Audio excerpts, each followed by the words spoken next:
پارہ نمبر 2 سورہ بقرہ کی آیت نمبر 151 کی تفسیر بیان ہو رہی ہے۔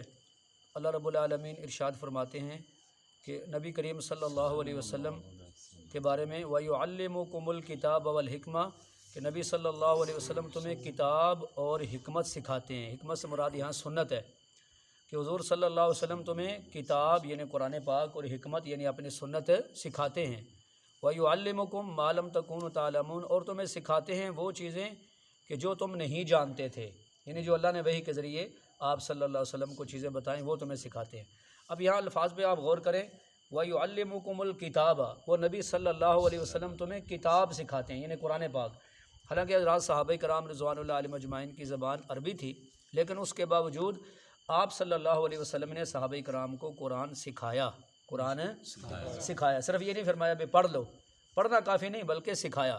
پھر اس کے بعد اپنی سنت بھی سکھائی، اپنی سنت بھی حضور صلی اللہ علیہ وسلم نے صحابہ کرام کو سکھائی۔ تو اسی وجہ سے قرآن پاک میں نماز کا ذکر ہے، لیکن نماز کے طریقے کا ذکر نہیں ہے۔ نماز کا طریقہ نبی علیہ السلام نے سکھایا ہے۔ قرآن پاک میں صوم روزے کا حکم ہے، لیکن روزے کے احکامات کیا ہیں وہ نبی علیہ الصلوۃ والسلام نے سکھائے ہیں۔ ایسے ہی قرآن پاک میں زکوٰۃ کا حکم ہے، لیکن زکوٰۃ کی تفصیل وہ قرآن میں نہیں بلکہ نبی علیہ السلام نے سکھائی ہے۔ ایسے بہت سارے احکامات ہیں قرآن پاک میں اجمالی بیان ہوئے ہیں، اور آپ صلی اللہ علیہ وسلم نے اپنے عمل سے وہ چیزیں لوگوں کو سکھائی ہیں۔ تو معلوم ہوا قرآن پاک بھی نبی علیہ السلام نے سکھایا تو صحابہ کرام کو سمجھ آیا۔ آج یہ بہت بڑی غلط فہمی ہے۔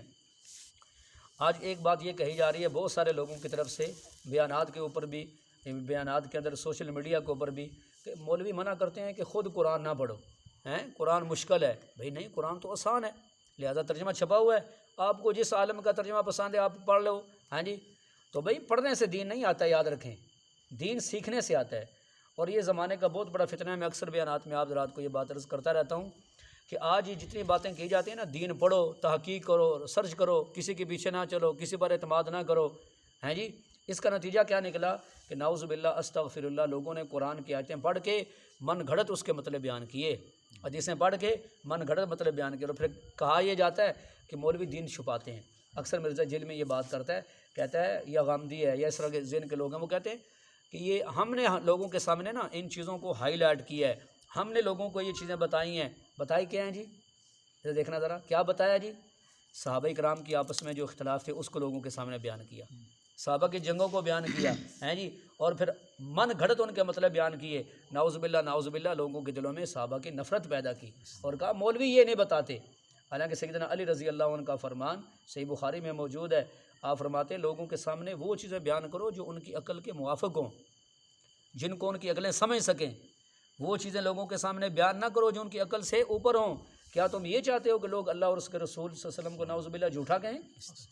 ہیں جی، ایسی علمی شگوفیاں نہ چھوڑو لوگوں کے سامنے جن کو ان کی عقل برداشت نہ کر سکے۔ اور پھر یہ دیکھو نا، اللہ کے نبی علیہ السلام نے کتاب سکھائی کہ نہیں؟ قرآن سکھایا، اپنی سنت بھی سکھائی، کن کو؟ صحابہ کرام رضوان اللہ علیہم اجمعین کو۔ تو صحابہ نے آگے تابعین کو، انہوں نے تبع تابعین کو، آگے یہ امت کے واسطے سے ہم تک پہنچی ہے۔ تو جب یہ بات کی جاتی ہے نا کسی پر اعتماد نہ کرو، کسی کی بات تسلیم نہ کرو، خود ہی پڑھو، تو بھئی پڑھنے سے تو صحابہ کرام کو بھی دین سمجھ نہیں آیا جب تک کہ نبی علیہ السلام نے سکھایا نہیں ہے۔ تو گویا کہ یہ اللہ کی سنت ہو گئی، اللہ کا طریقہ ہو گیا کہ دین ہمیشہ صحیح سمجھ آئے گا سیکھنے سے، خالی پڑھنے سے نہیں۔ اسی وجہ سے دیکھو نا یہاں یعلمکم کا لفظ ہے، قرات کا لفظ نہیں ہے کہ پڑھ لو، سکھانے کا۔ اور پھر نبی علیہ السلام خود بھی ارشاد فرماتے ہیں انما بعثت معلما، اللہ نے مجھے معلم، سکھانے والا، استاد بنا کے بھیجا ہے۔ بات سمجھا کہ نہیں؟ اللہ نے مجھے معلم بنا کے بھیجا، سکھانے والا۔ اور آپ یہ بات یاد رکھیں کہ ہر زبان میں، کوئی بھی زبان ہے نا، اس میں بھی بعض الفاظ ایسے ہوتے ہیں خالی پڑھنے سے وہ سمجھ نہیں آتے، جب تک کہ وہ لکھنے والا اس کا مطلب بیان نہ کرے یا اس کو سیکھا نہ جائے، اس وقت تک اس عبارت کے الفاظ سمجھ نہیں آتے۔ ہر زبان میں ایسے الفاظ موجود ہوتے ہیں۔ تو دین جب بھی صحیح انسان کوئی سمجھے گا نا تو وہ کس وجہ سے سمجھے گا؟ سیکھنے سے۔ آج ایک بات یہ کہتے ہیں، چونکہ فتنے نئے زمانے کے، اس لیے ہم اکثر بیانات میں لوگوں کو بتاتے ہیں، اپنے بچوں نوجوانوں کو۔ اچھا ایک بات، اگلے دن بھی ایک بندہ کہہ رہا تھا، مرزا جیل میں کا فالور، وہ کہہ رہا تھا یہ سارے مولوی پتہ اس کے خلاف کیوں ہیں؟ اس وجہ سے کہ اس نے مولویوں کا ناطقہ بند کر دیا ہے جی، اس نے ان کو جو نا چھکے چھڑا دیے ہیں، تو اس وجہ سے یاد رکھیں ہمارا اس سے کوئی ذاتی اختلاف نہیں ہے، نہ اگر وہ ہمارے خلاف بولتا ہے پھر بھی ہم برداشت کر لیں گے، لیکن اس کا بڑا جرم میرے بھائیو یہ ہے کہ اس نے حضرات صحابہ کرام کی توہین کی ہے، تابعین پر الزام لگائے ہیں، ائمہ اکرام پر جھوٹے الزام لگائے ہیں، مسلمہ واقعات جو سچے واقعات ہیں ان کو قصے کہانیاں کہا ہے جی، یہ قصے کہانی ہے، جھوٹ ان کو۔ اور پھر ایک بڑا جرم اس کا یہ کہ اس نے دین کی تشریح غلط کی ہے، من گھڑت بیان کی ہے، اس وجہ سے سارے علماء اس کے خلاف ہیں، اپنی ذات کی وجہ سے نہیں۔ جیسے غلام احمد قادیانی کو ماننے والے بھی کہتے ہیں کہ سارے ہمارے خلاف ہیں تو یہ ہمارے سچے ہونے کی نشانی ہے، تو کیا اس کے سچے ہونے کی نشانی ہے؟ اس وجہ سے کہ اس بغیرت نے وہ جرم کیا ہے جو کسی اور فرقے نے جرم نہیں کیا، کہ نبی علیہ السلام کی ختم نبوت پہ نعوذ باللہ اس نے ڈاکہ ڈالا ہے۔ تو اب دیکھیں قرآن کے الفاظ وَيُعَلِّمُكُمُ الْكِتَابَ وَالْحِكْمَةَ، کہ وہ نبی صلی اللہ علیہ وسلم تمہیں کتاب اور حکمت سکھاتے ہیں، سیکھنے سے دین آتا ہے۔ اس وجہ سے دیکھو نا، آپ صلی اللہ علیہ وسلم نے ایک مرتبہ مسجد میں تشریف لائے تو 2 حلقے لگے ہوئے تھے، ایک میں اللہ کا ذکر ہو رہا تھا، دوسرے میں دین سکھایا جا رہا تھا، تو نبی علیہ السلام نے فرمایا دونوں خیر پر ہیں۔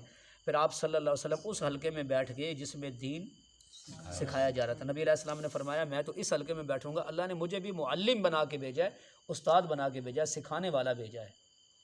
تو یہ چیز بہت ضروری ہے، اس وجہ سے یہ چیزیں ہم لوگوں کے سامنے واضح طور پر رکھتے ہیں تاکہ ان فتنوں سے ہمیں آگاہی ہو۔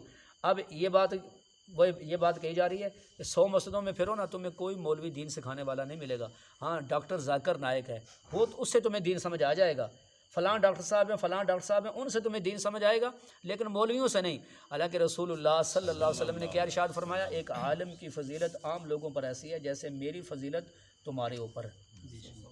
نہیں سمجھ آئی؟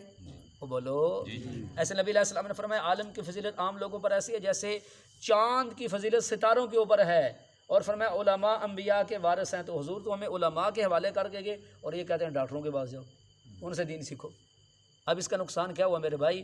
نقصان یہ ہوا کہ وہ لوگ دین کے پروفیسر لوگوں کے بن کے اور دین کے سکالر بن کے جب آئے، دین کی غلط تشریح کی، اب لوگ وہ ذہنی طور پر آزاد ہو گئے، تو جو ان کو مسئلہ اپنی طبیعت کے مطابق ملا وہ خوش ہو گئے۔ دیکھو جی اس میں تو بڑی آسانی ہے، 2 نمازوں کو اکٹھا کر کے پڑھ لو، ہیں جی، تو کتنی آسانی ہے جی، کام کاج میں مشغول ہے، ٹائم نہیں ملتا، 2 نمازوں کو اکٹھا کر کے جو ہے پڑھ لو، کتنی آسانی ہو گئی۔ تو یہ وہ آسانی ہے جو شیطان کی پیدا کی ہوئی ہے، یہ نبی علیہ الصلوۃ والسلام نے آسانی نہیں دی، نہ ہی دین کے اندر یہ آسانی ہے۔ ہاں دین آسان وہی ہے جو اللہ نے بتایا ہے یا نبی علیہ السلام نے بتایا ہے۔ بہرحال یہ الفاظ ہمیں سمجھ آ گئے کہ وہ نبی علیہ السلام تمہیں سکھاتے ہیں کتاب اور سنت کو، تو لہٰذا یہی طریقہ آگے چلے گا۔ جو لوگ اولیاء اللہ، بزرگان دین یا جو دین کے ماہرین علماء ہیں ان پر اعتماد کریں گے، انہیں تو دین کی صحیح سمجھ آئے گی، اور جو ان پر اعتماد نہیں کریں گے وہ سمجھیں گے، دین کو ضرور سمجھیں گے، لیکن اسی طرح سمجھیں گے کہ جس طرح ایک بندہ مسجد میں آ گیا، جماعت کھڑی تھی، اس نے اپنی الگ نماز پڑھنی شروع کر دی۔ بعد میں نمازیوں نے پوچھا بھائی صاحب یہ کیا بات ہے کہ جماعت کے ساتھ نماز ہو رہی ہے اور اب الگ پڑھ رہے ہیں؟ اس نے کہا میں قرآن کو سمجھتا ہوں، تم قرآن کو نہیں سمجھتے، میں قرآن پہ عمل کرتا ہوں۔ انہوں نے کہا وہ کیسے؟ کہتا ہے قرآن میں حکم ہے ان الصلاۃ تنہا، نماز کلیاں پڑھو، تنہا، بات سمجھا رہی ہے؟ نماز اکیلے پڑھو قرآن میں، تم سارے جماعت سے تم قرآن کے مخالف، نہیں سمجھائی بات؟ جیسے اس نے تنہا کا مطلب لیا تھا نا، تو پھر یہ لوگ ایسے ہی دین سمجھیں گے۔ اللہ تعالیٰ ان تمام فتنوں سے ہماری حفاظت فرمائے۔